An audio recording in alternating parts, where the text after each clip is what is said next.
kita masing-masing. Berdoa dimulai.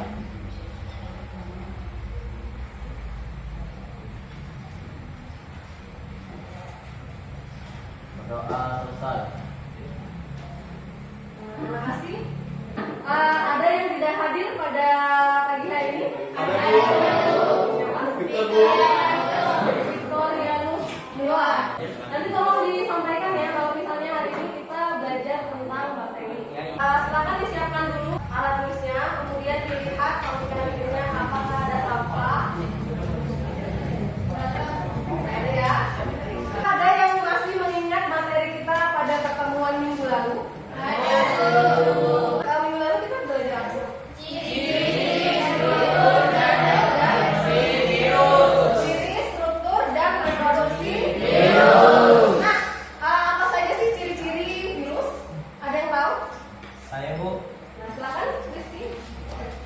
Hanya dapat hidup dan memperbanyak diri di dalam sel hidup organisme lain.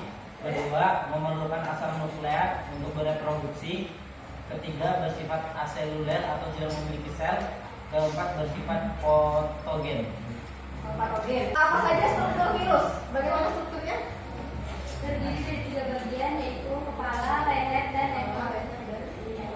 Bagian kepala terdiri dari kapsid dan DNA, sedangkan bagian ekor terdiri dari sulbung ekor, serabut ekor, papan dasar, dan daun penusuk. Itu tadi struktur. Ini ada video, silahkan ditonton dulu, kemudian ditanggapi ya.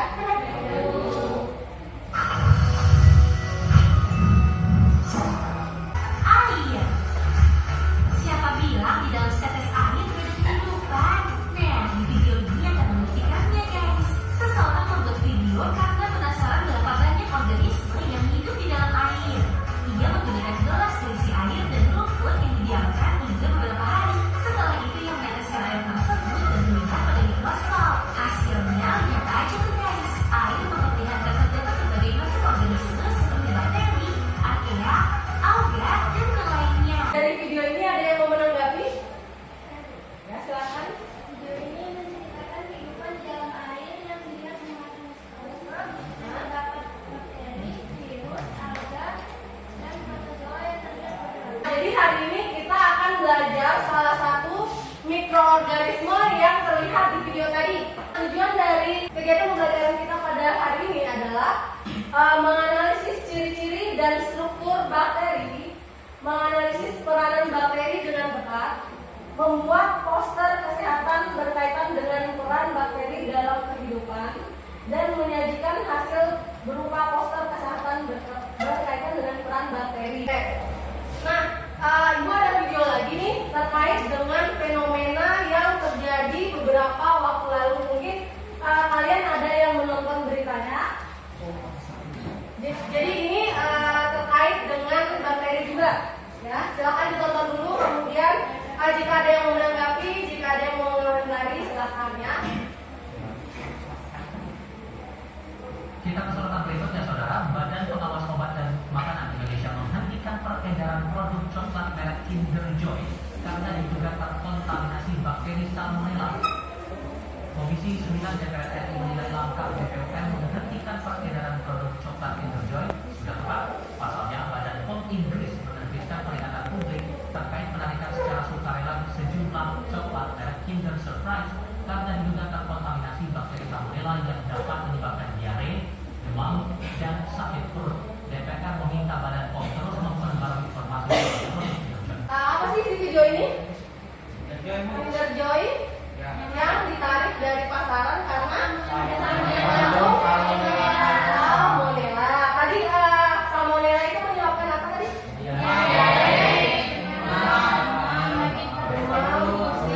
Silakan Mbak ini. Mengapa produk Kinder Joy bisa terpapar bakteri salmonella? Nah, ada yang lain? Ya. Apa itu bakteri salmonella dan kenapa bakteri ini berbahaya sehingga produk yang tercemar ditarik dari pasaran? Apa itu bakteri salmonella? Ada yang tahu? Ada yang menjawab?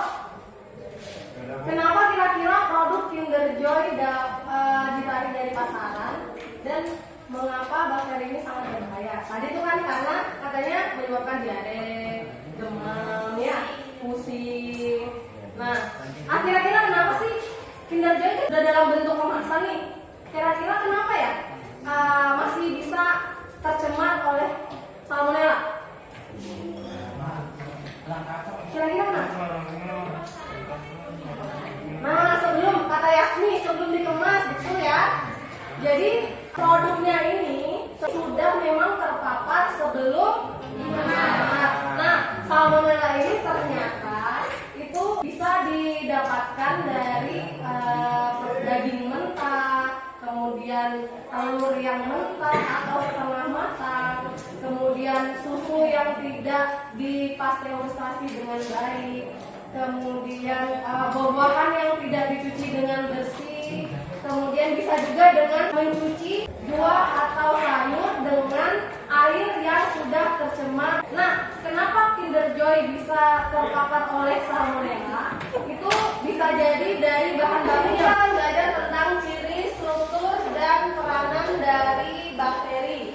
Ciri-ciri bakteri sendiri ada beberapa nih. Yang pertama adalah dia bersifat prokaryotik. Kalau misalnya kalian belajar tentang sel, sel itu ada dua macam ya, sel eukaryotik dan prokaryotik. Nah, bakteri ini masuk ke dalam sel prokaryotik karena dia memiliki membran inti. Yang kedua, dia bersifat uniseluler. Apa artinya uniseluler? Bersel satu. Bersel satu. Kalau kita ini bersel banyak. Bersel banyak atau nama lainnya apa? Multiseluler. Berukuran 0,5 sampai 1 kali 10 mikron. Jadi ukurannya sangat kecil ya. Hanya dapat dilihat menggunakan mikroskop. Dinding selnya tersusun atas peptidoglikan. Untuk struktur bakteri sendiri, struktur luar dan struktur dalam. Struktur luar itu apa saja? Dinding sel, dan dinding.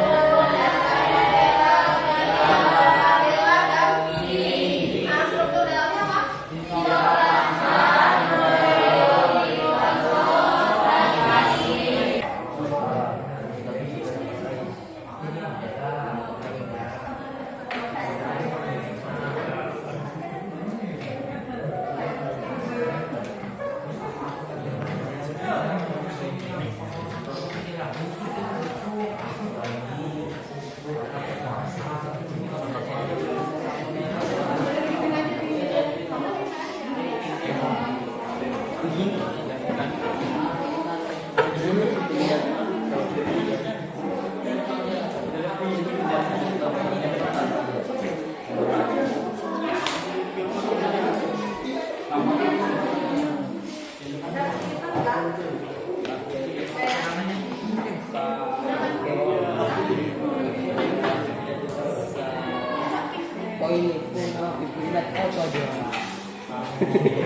Clostridium tetani. Ya Bu, Clostridium tetani.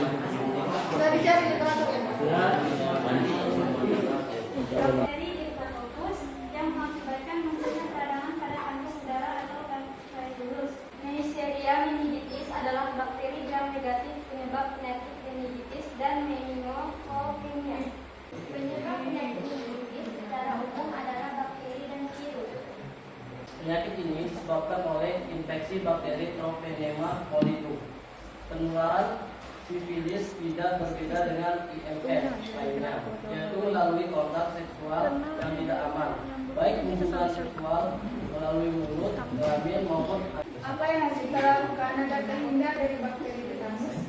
Langkah utama mencegah tetanus adalah dengan vaksinasi. Di negara kita, vaksin tetanus masuk ke dalam daftar imunisasi wajib pada anak.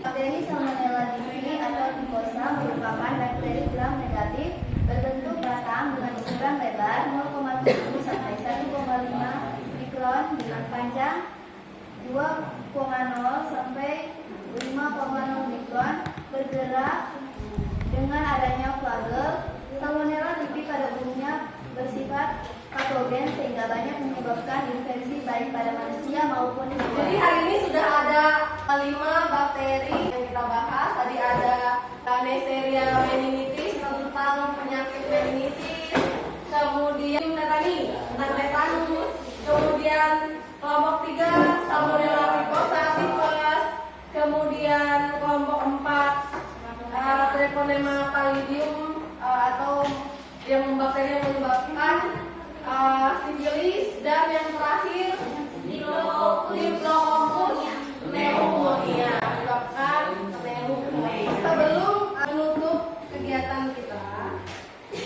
ada yang mau membantu Ibu untuk menyimpulkan kegiatan pembelajaran kita pada hari ini? Saya banyak ya. Silakan Bella. Saya menyimpulkan yaitu tentang divisi bakteri. Divisi bakteri. Bakteri bersifat prokaryotik atau tidak memiliki membran inti uniseluler salah satu. Dapat dipikirkan saja ukurannya yang paling kecil yakni 0,5 sampai 1 kali 10 mikron. Ada lagi? Nah, tema tadi. Saya akan menyimpulkan tentang peranan bakteri. Peranan bakteri ada yang menguntungkan dan ada yang merugikan. Contohnya Lactobacillus calcei digunakan untuk membuat keju, dan yang merugikan contohnya Salmonella typhosa menyebabkan penyakit tipes.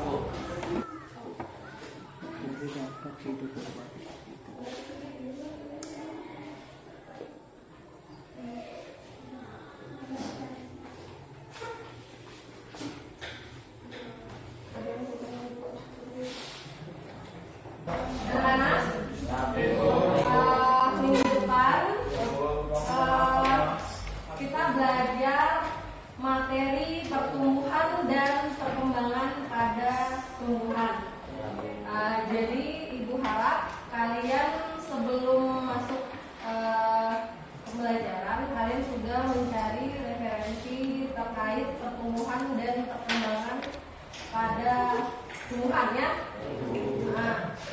Sebelum menutup kegiatan kita pada hari ini, silahkan ketua kelas untuk memimpin doa. Saya teman-teman, sebelum kita menyelesaikan pelajaran pada hari ini, marilah kita berdoa menurut agama dan kepercayaan kita masing-masing. Berdoa dimulai.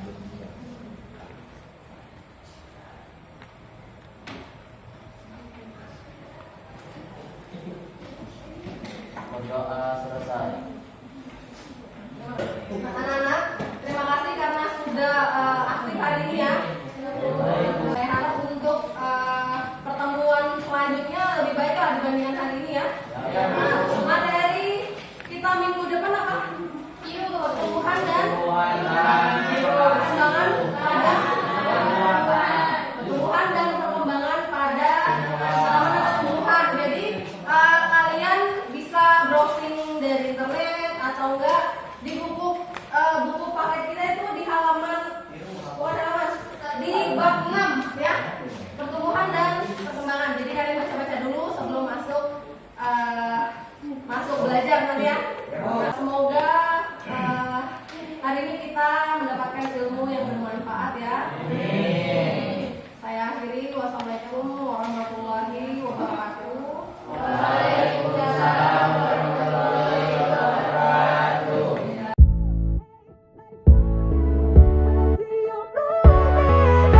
Hey, like me, I love when you groove like that. Boy, can't you talk to me? It's what I want the most in my life. They say you're out of my league, but I don't give a damn.